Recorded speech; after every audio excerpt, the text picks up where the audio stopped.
Nécessité et les gloires des rondes dans la divine volonté. Une ronde du matin. Père, Fils et Saint-Esprit, j'appelle votre volonté divine dans tout mon être et dans tous mes actes. J'invite votre acte unique et continuel dans tout ce que je fais aujourd'hui, afin que je prenne part à tous les effets de cet acte primordial. J'entre dans la lumière de votre volonté et je diffuse son acte d'amour dans toutes les intelligences des créatures, dans tous leurs battements de cœur, tous leurs regards, leurs paroles, leurs mouvements, leurs pas et dans chacune de leurs respirations. Dans votre divin fiat, je lie tous ces actes aux miens pour les lier aux actes faits par Adam innocent, ainsi qu'aux actes que les créatures font et feront dans votre volonté, jusqu'à la dernière qui sera sur la terre. Je m'élève plus haut et recueille tout l'amour que vous avez mis pour nous dans le soleil, les étoiles, la terre, les oiseaux, les fleurs.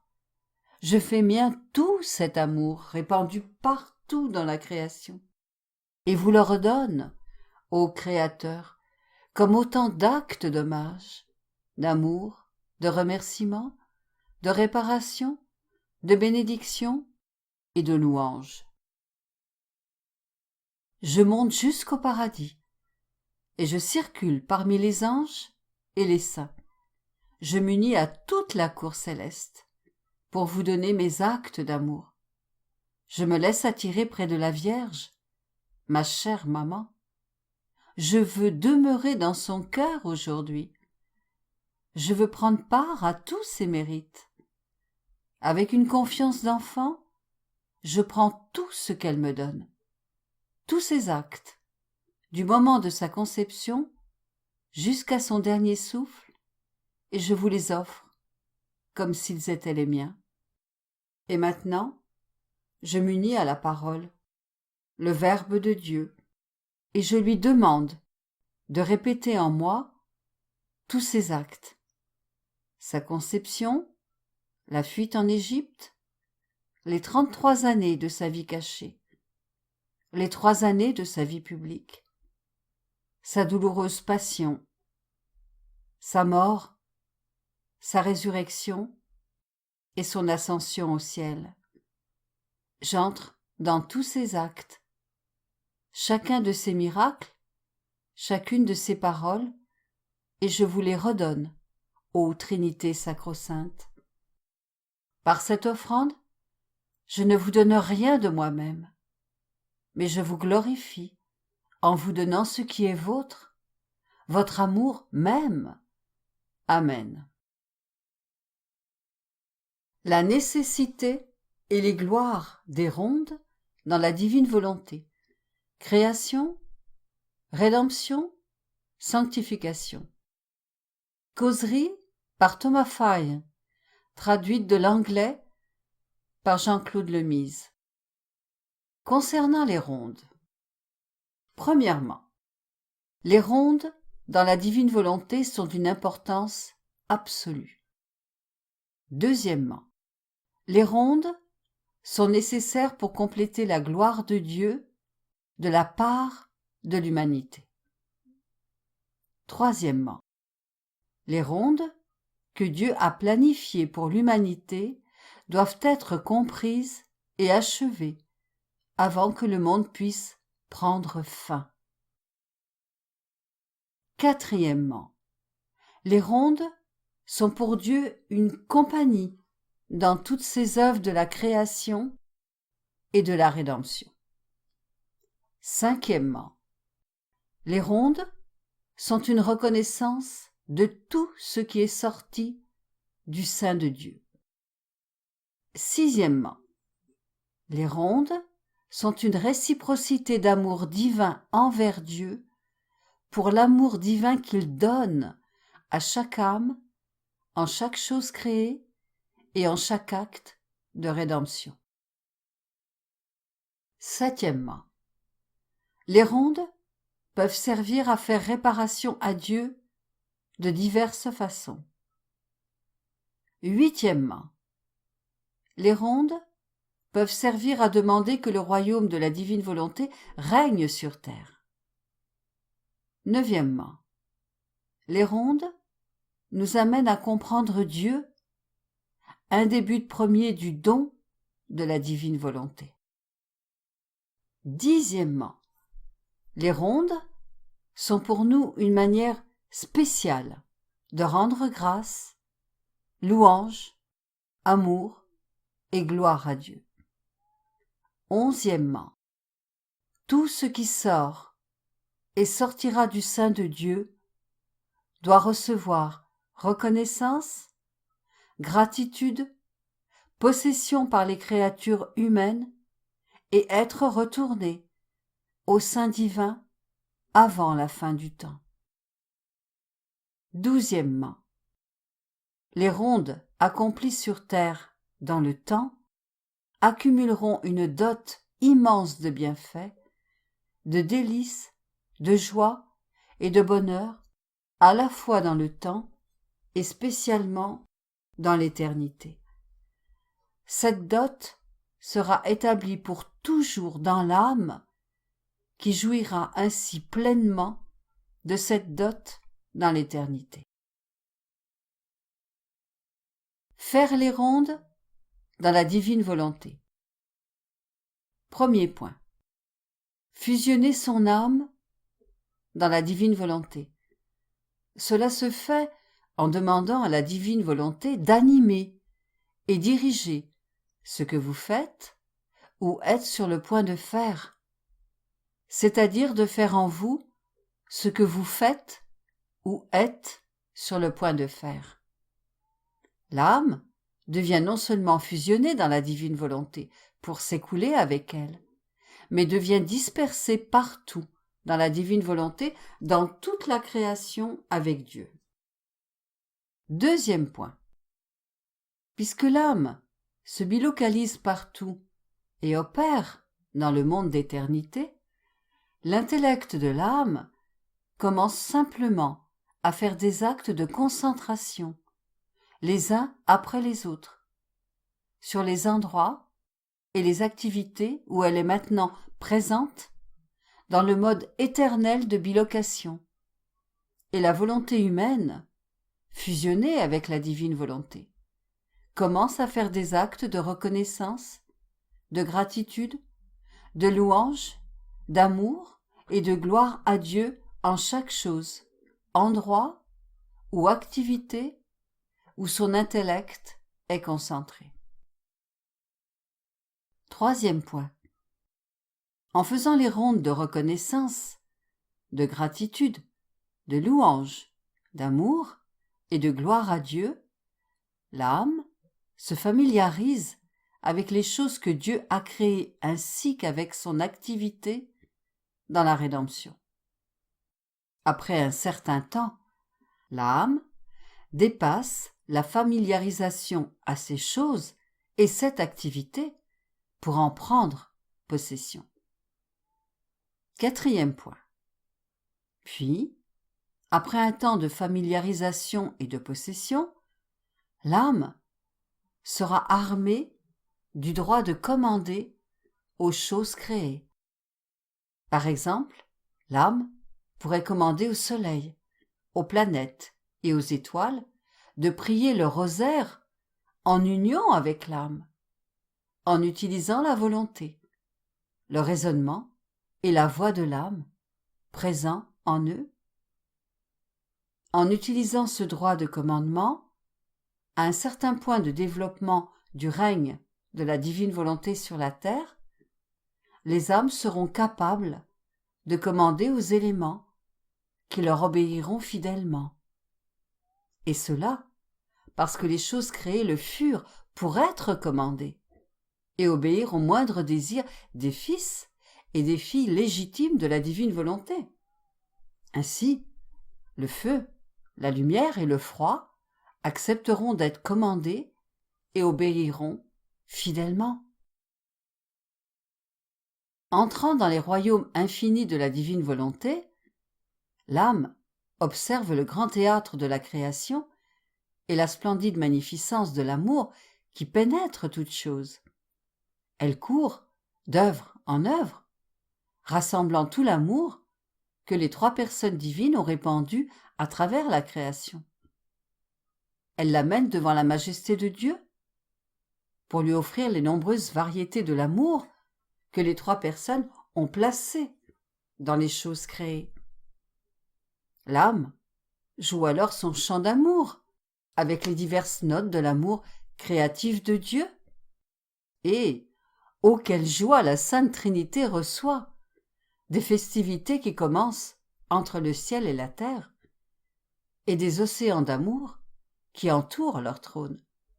Dieu prend l'offrande d'amour de l'âme et lui rend un amour redoublé. Puis, après avoir célébré la fête de toute la création, l'âme veut apporter à la Sainte Trinité un amour redoublé. Elle s'écarte alors du divin trône pour s'écouler dans toutes les choses créées et répandre l'amour redoublé de la Trinité sur toutes choses. Et, avec le pouvoir de la divine volonté, ce qu'elle possède, elle fait dire à toutes choses « Amour, amour à notre Créateur ». Louisa sentait en elle une force mystérieuse qui lui disait de courir à la recherche des actes de la divine volonté. Cette force mystérieuse voulait qu'elle adore et embrasse ses actes et transforme les siens en actes de la divine volonté, formant sa vie par la divine volonté. Voici des choses que Louisa disait dans ses rondes. « Je vous aime, je vous aime, je vous adore, je vous bénis, ô adorable volonté, dans toutes vos œuvres. »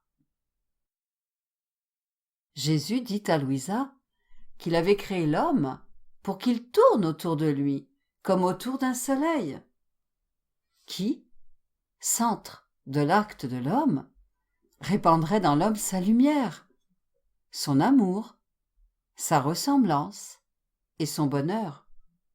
Chaque fois que l'homme tournerait autour de lui, Jésus donnerait à l'homme un contentement nouveau, une beauté nouvelle et des flèches d'amour enflammées. Pour attirer le Verbe à descendre du ciel, Marie prit l'engagement de parcourir toutes les générations et de faire sien tous les actes de la volonté humaine. Elle plaça en eux la divine volonté, ayant de ce trésor un capital plus que suffisant, et multiplia ce capital chaque fois qu'elle faisait ses rondes dans les générations. Le Verbe éternel, voyant que sa fidèle créature avait pris à cœur de répandre la divine volonté sur tous les actes humains, et que la divine volonté était présente dans le monde, descendit du ciel sur la terre. Jésus prit alors l'engagement de former la rédemption. Il descendit prendre tous les actes humains pour les couvrir et les sceller dans la divine volonté. De cette façon, il attira son Père céleste, qui, voyant tous les actes humains couverts de la divine volonté, ouvrit les portes du ciel que la volonté humaine avait fermées avec le péché d'Adam.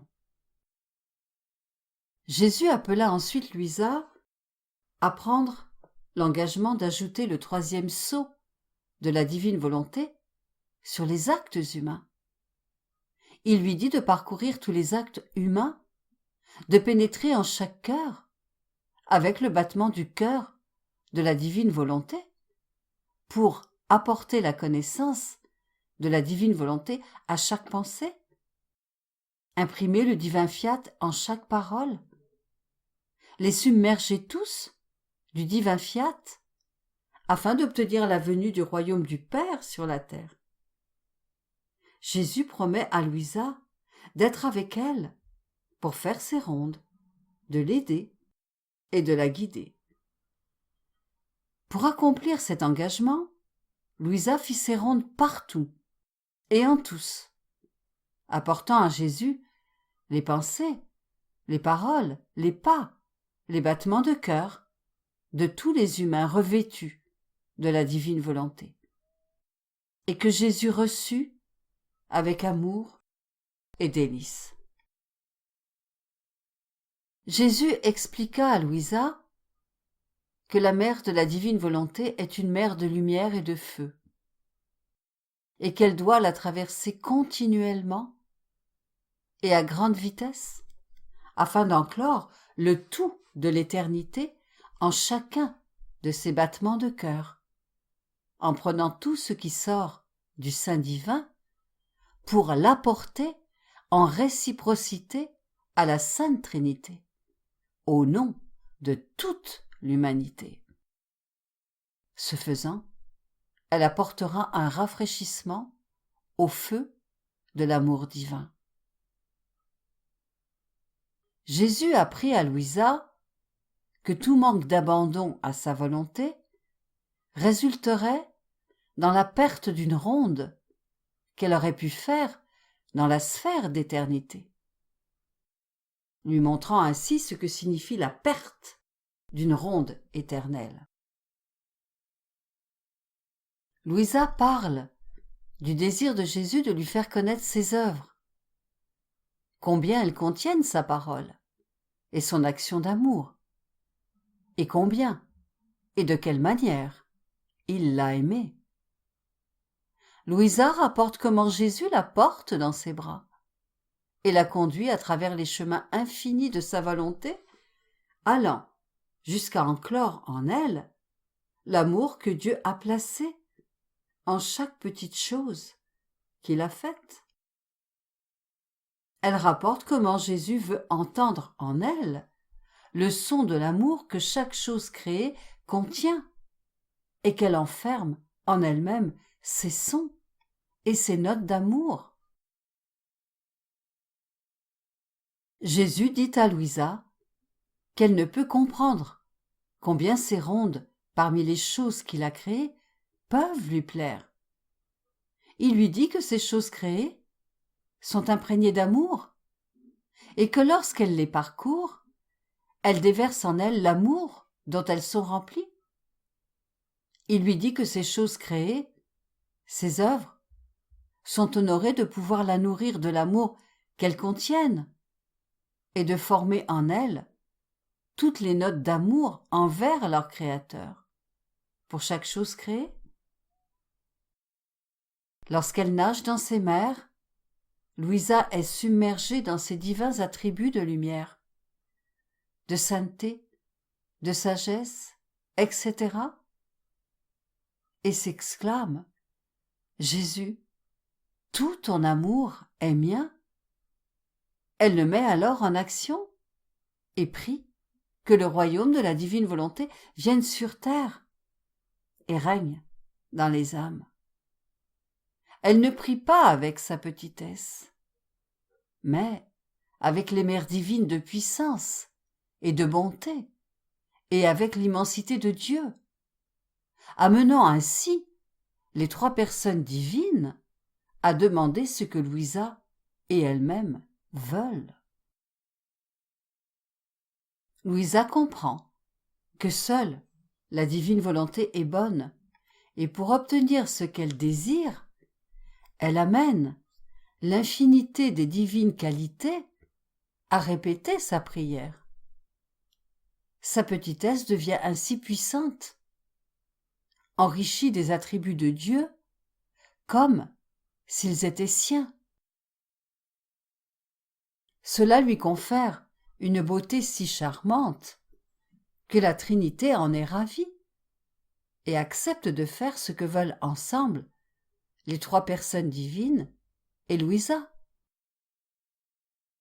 Louisa devient l'écho de la Trinité et ne sait plus rien dire, ni demander, si ce n'est que la divine volonté se répande en toutes choses et forme une volonté unique avec toutes les créatures de Dieu.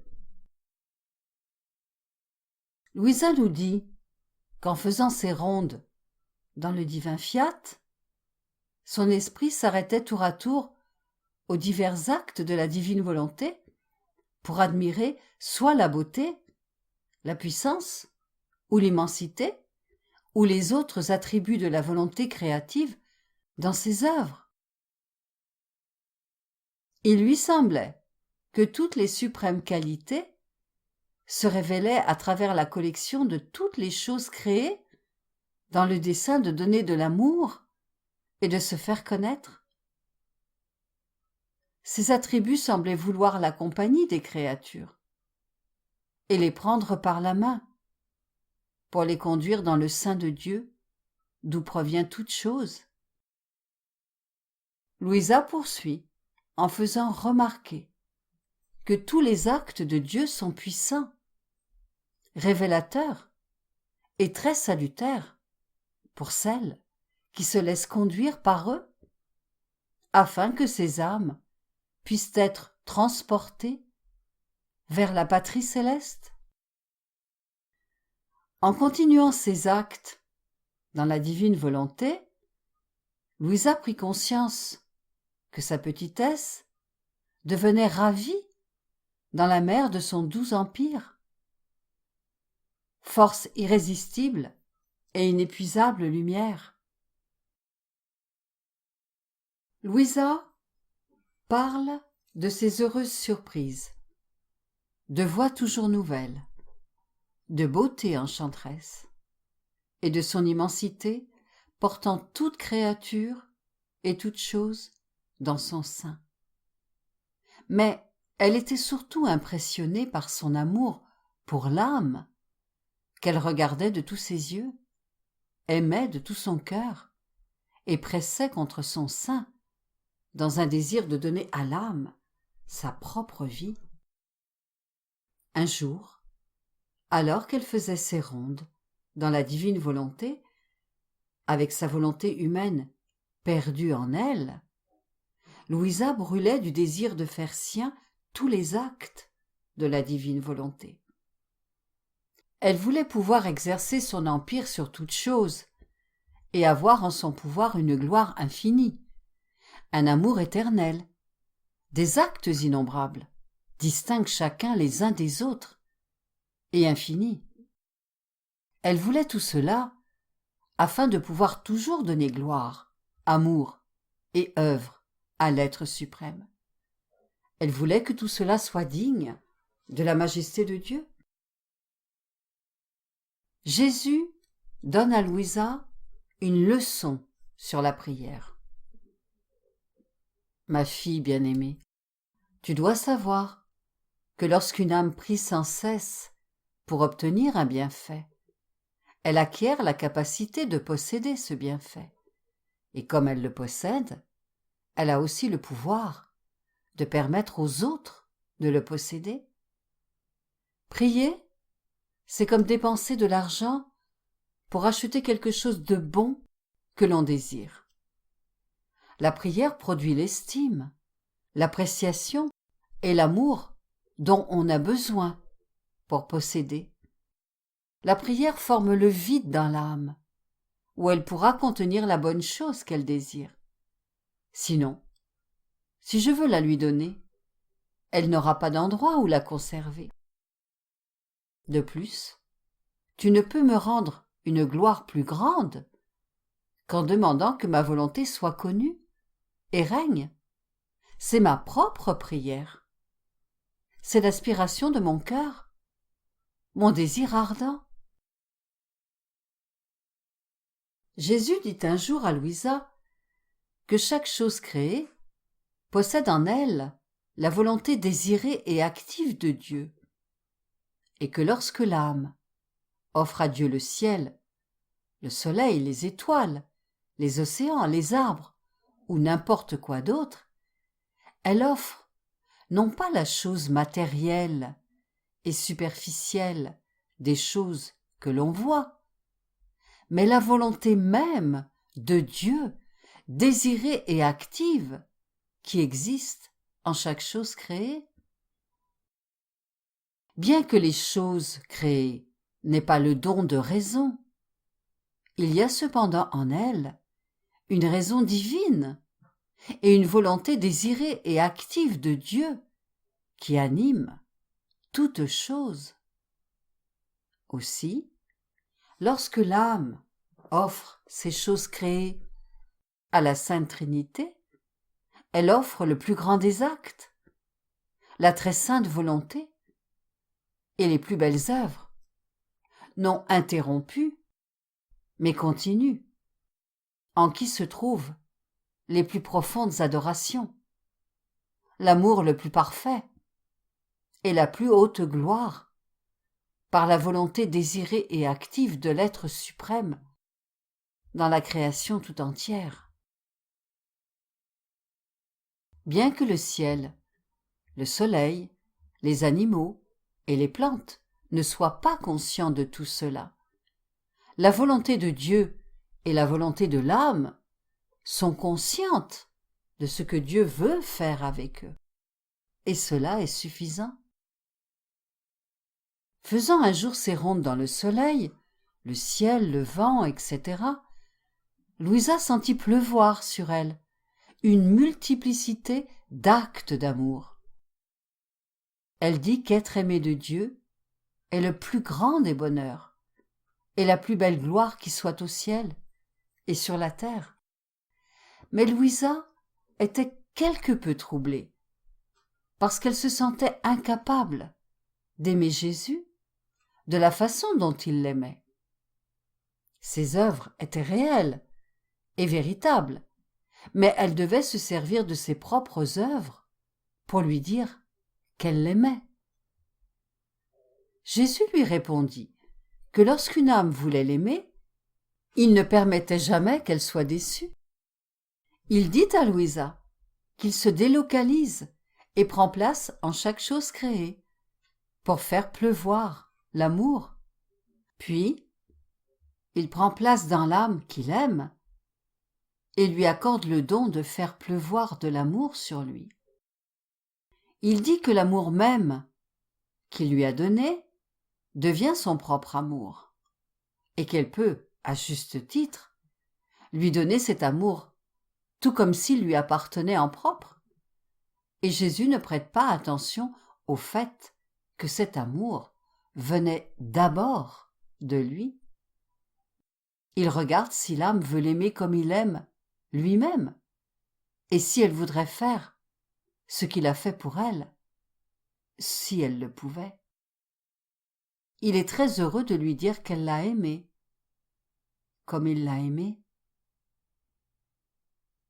Puis Jésus lui rappelle qu'il a créé l'univers tout entier pour en faire don à l'humanité, et qu'il est resté en chaque chose créée pour faire pleuvoir l'amour sur les âmes. Celles qui reconnaissent ce grand don de l'amour divin font leur ce don et cette pluie d'amour. Lorsque les âmes rendent tout cela à Dieu avec leur être tout entier, la Trinité se sent aimée d'un amour égal et vaincue par ses âmes.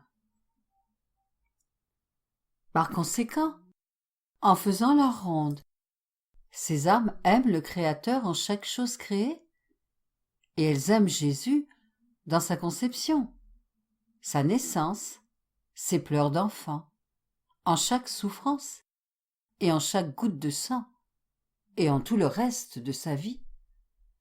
S'abandonnant dans la suprême volonté, Louisa parcourait le firmament des cieux qui sert de voie aux habitants du ciel, et de dôme sur la tête des âmes pèlerines sur la terre, et elle unissait ceux d'en haut, en volonté et en amour, avec ceux d'en bas, sur la terre. Elle se prosternait avec le ciel, et appelait ceux d'en haut et ceux de la terre à se prosterner devant Dieu et à l'adorer pour que tous l'adorent ensemble, en volonté et avec amour. Louisa faisait cet acte d'adoration, et Jésus ajouta : « Le premier devoir d'une âme est d'adorer celui qui l'a créée. » Il lui dit que l'action première qui démontre la sainteté est l'accomplissement de son devoir. Il expliqua que le devoir invoque l'ordre et que cet ordre entraîne l'harmonie entre le Créateur et la créature, une harmonie de volonté, d'amour, d'imitation et de comportement. Jésus souligna que le devoir est la substance de la sainteté et fit remarquer que toutes les choses créées possèdent naturellement et portent la marque de l'adoration véritable, de sorte qu'une âme unie à elle est capable de rendre à Dieu une adoration parfaite. Poursuivant sur ce thème, Jésus ajouta que l'âme qui s'unit aux choses créées par le pouvoir de la divine volonté place toutes choses en adoration, et ceci donne à Dieu l'adoration que chaque chose a le devoir de lui rendre, les amène à la Trinité et commence à battre dans le battement du cœur de Dieu et à respirer dans son souffle. Oh, combien sont doux et bienvenus ces battements de cœur et ce souffle dans les nôtres, dit Jésus au nom de la Trinité. Pour récompenser l'âme, les trois personnes divines battent dans le cœur de l'âme et respirent dans son souffle. Ce faisant, elles donnent à l'âme un battement de cœur et un souffle divin, vie et croissance de l'être suprême en elle. Dans cet échange divin de battements de cœur et de souffle, la créature donne vie à son Créateur dans son âme, et la liberté de se former lui-même en elle, de la remplir de son amour, et de pouvoir lui dire : cette âme est porteuse de son Créateur et me laisse faire ce que je veux. Ce qui est à elle est à moi, et ce qui est à moi est à elle. Cette relation procure une demeure d'amour dans l'âme pour Dieu, et elle prend en lui une place d'honneur. Jésus nous enseigne par Louisa que tout ce que Dieu a créé pour l'homme a une mission distincte qui lui est propre. Bien que la volonté de tous soit une, tous ne font pas la même chose. Jésus dit qu'il ne serait pas ordonné ni approprié pour la sagesse divine d'avoir créé une chose pour répéter ce que l'autre fait. Cependant, une seule volonté règne en toutes choses, et toutes rendent à Dieu une gloire distincte, du fait que chacune est un acte continu de la volonté de son Créateur, ce qui ne peut rendre à Dieu une gloire et un honneur plus grands. Le petit brin d'herbe semble ne rien faire, et les gens y prêtent à peine attention. Cependant, en faisant précisément ce que veut la divine volonté, il égale la gloire que le soleil rend à Dieu, bien que le soleil soit si majestueux et fasse tant pour les plantes, les animaux et les hommes. Le petit brin d'herbe semble ne rien faire, mais comme il possède la divine volonté, il a le pouvoir de faire du bien à toute l'humanité, parce que Dieu créa toutes choses par amour et pour le bien de l'humanité. Toutes choses ont ainsi le pouvoir secret de faire le bien, et qui leur vient de la divine volonté. De cette leçon du petit brin d'herbe, nous apprenons beaucoup. Nous apprenons qu'il existe une diversité de rôles et d'actions qui reflètent l'ordre et l'harmonie de la sagesse infinie. Même au ciel, il y a de la diversité parmi les anges et les saints. Sur terre, la divine providence maintient un grand nombre de rôles différents. rois, juges, prêtres, gens ordinaires, ceux qui commandent et ceux qui exécutent les ordres, ceux qui dépendent des autres, etc. Si tous avaient le même rôle, tout serait en désordre, et il en résulterait peu de bien. L'âme qui vit dans la divine volonté abandonne son être et sa volonté propre en entrant dans la divine volonté. Elle utilise les œuvres de la Sainte Trinité pour former les nouveaux membres nécessaires pour vivre dans la divine volonté. Elle acquiert ainsi de nouvelles manières, des mouvements et un amour nouveau pour s'identifier avec les œuvres de Dieu et laisser régner en elle la divine volonté. C'est le mouvement continu de l'amour qui permet à l'âme de multiplier ses œuvres incessantes d'amour et de les donner à Jésus en témoignage de son amour pour lui. La Sainte Trinité, premier modèle pour la vie dans la divine volonté. Premièrement, les trois personnes divines partagent une seule volonté qui génère leur vie divine, anime et dirige tout ce qu'elles font. Deuxièmement, comme aucune des trois n'a une volonté différente de celle des autres, il n'existe entre elles ni désagrément, ni tristesse. Tout est paix et harmonie. 3. Voici le modèle pour la vie au ciel et comment la volonté du Père est faite au ciel. Tous les habitants du ciel, Père, Fils, Saint-Esprit, anges et saints, partagent une seule volonté, la divine volonté, qui anime et dirige chacun selon la diversité des activités particulières au rôle de chacun. 4. Si même un seul ange ou un seul saint avait une volonté en désaccord avec celle des autres habitants du ciel, il y aurait alors tristesse et manque d'harmonie, ce qui ne peut jamais être. 5. Au ciel, la volonté humaine des saints et les volontés angéliques des anges sont fusionnées et absorbées dans la divine volonté, divinisées, sanctifiées et béatifiées par la divine volonté, et vivent une vie en commun avec la Sainte Trinité, en parfaite unité de paix, d'harmonie et de délices. 6.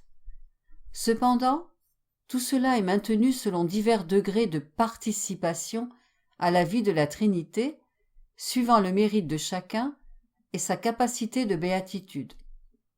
7. Ces caractéristiques de la vie au ciel, modelées sur la Sainte Trinité, étaient l'idéal du dessein de Dieu pour la vie de l'humanité sur terre, qui commença ainsi dans le jardin d'Éden. La désobéissance d'Adam a détruit tout cela. 8.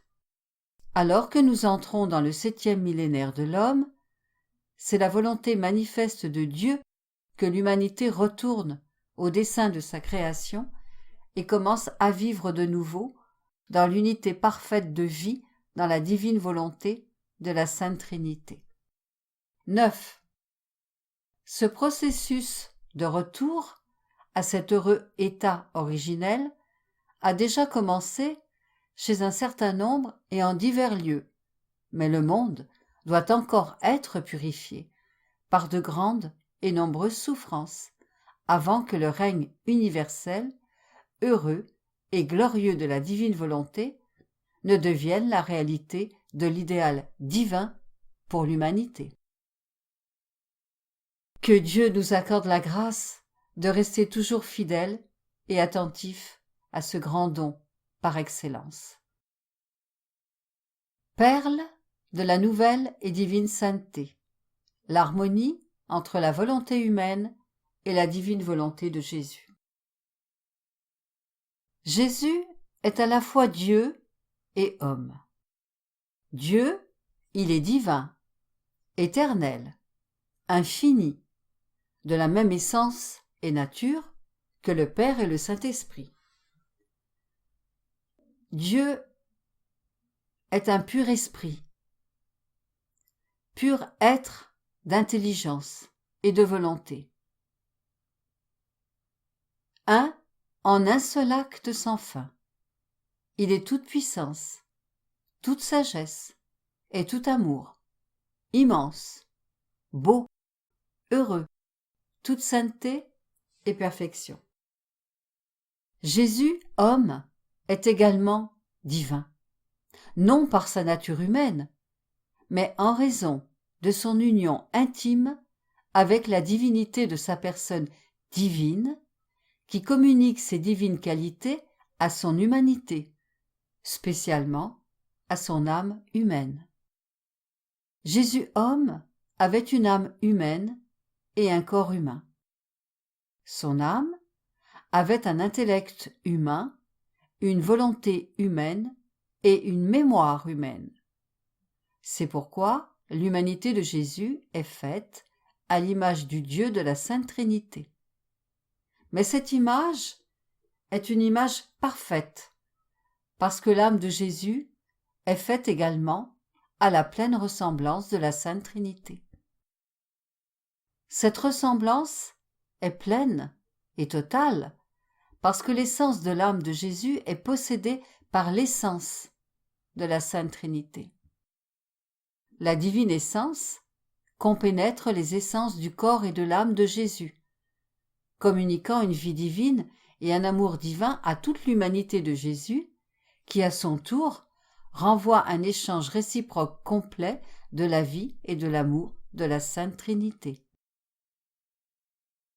La divinité et l'humanité de Jésus se possèdent l'une l'autre, et la plus grande étant la capacité de la plus petite, lui communique ses qualités et son activité, satisfaisant ainsi la charité totalement généreuse, participante et communicante de la nature divine. La divine essence n'est rien d'autre que la volonté divine et éternelle de la Trinité. L'essence de la vie humaine de Jésus est sa volonté humaine. Ces deux volontés distinctes sont inséparables et agissent toujours inséparablement. Elles agissent toujours comme une seule, simultanément, avec la même intention et au même instant. Cette action est toute divine, infinie et éternelle, et toutes les divines qualités sont communiquées à la volonté humaine de Jésus parce que les deux volontés sont si parfaitement unies ensemble. La divine volonté déifie son activité humaine, transformant et élevant ses actes humains, les embellissant d'une beauté divine et ravissante, et les sanctifiant d'une divine sainteté. L'intellect divin se communique à l'intelligence humaine de l'âme de Jésus, infusant la connaissance à son acte humain. Avec cette connaissance infuse, l'âme de Jésus est parfaitement capable de former toujours et à chaque instant la même intention exacte que sa divinité pour l'accomplissement de son activité comme homme-dieu. Ainsi, chaque pensée, parole, action et mouvement de l'humanité de Jésus est en complète harmonie et en parfaite union avec l'action de sa divinité et avec celle du Père et du Saint-Esprit. Pas un seul instant, la volonté humaine de Jésus n'a offert la moindre disharmonie, la plus petite résistance, le moindre empêchement ou la plus petite contrariété d'aucune sorte avec l'action libre de sa divinité opérant en lui. Parce que les deux volontés de l'homme-dieu étaient si bien fusionnées et unies ensemble, l'une possédant l'autre, ce que faisait l'une, l'autre le faisait également. Par conséquent, comme la divine volonté circule continuellement en toutes choses, créant, conservant et procurant le mouvement premier de toute activité en toute chose, la volonté humaine de Jésus circule également avec la divine volonté en toute chose, participant directement à la création, préservant l'action de la divine volonté et procurant le mouvement premier de toute activité en toute chose. Inversement, la divine volonté fait tout ce que fait et a fait la volonté humaine de Jésus. Penser, parler, prier, marcher, satisfaire, instituer les sacrements, s'offrir au Père pour la satisfaction des péchés de l'humanité, ressusciter des morts, etc.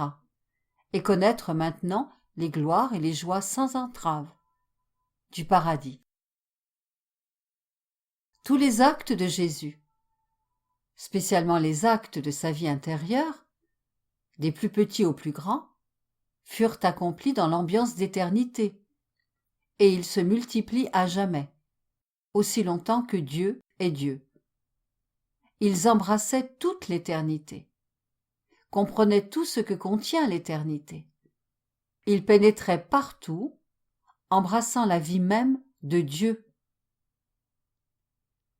La vie intérieure de Jésus communiquait des joies, des gloires et des béatitudes nouvelles aux anges et aussi aux saints, ceux qui entreraient au ciel après son ascension. Ces actes formaient continuellement des cieux nouveaux, des soleils nouveaux, des étoiles nouvelles d'amour, de gloire, de lumière et d'adoration dans son âme, avec une beauté multiforme et ravissante, propre à étonner les anges eux-mêmes et à ravir et fasciner son divin Père au point de l'enivrer de joie. Chacun des actes intérieurs de sa vie avait plus de valeur que le ciel et la terre, excédant de loin la valeur combinée de tous les anges, les saints et les martyrs de tous les temps. Chacun des actes intérieurs comprenait son propre moi et sa propre vie, sa conception, sa naissance, sa vie sur terre, sa mort et sa résurrection. Tous ces actes intérieurs étaient incorporés et identifiés dans la lumière éternelle de la divine volonté.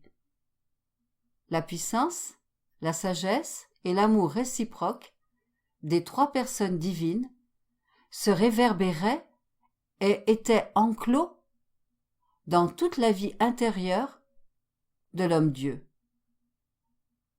Chacun des actes de sa vie intérieure disait universellement et continuellement au Père des paroles d'amour, d'adoration, de louange, de gloire et de gratitude pour lui-même et pour toutes les créatures. Chacun de ces actes émettait une effusion continue d'océans de divin « Je vous aime » à chaque créature du passé, du présent et du futur, et d'autres océans de joie et de béatitude aux habitants du ciel.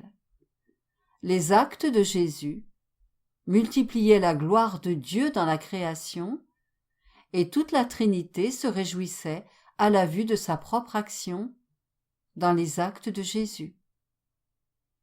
Écrit par Thomas Feuille, traduit de l'anglais par Jean-Claude Lemise.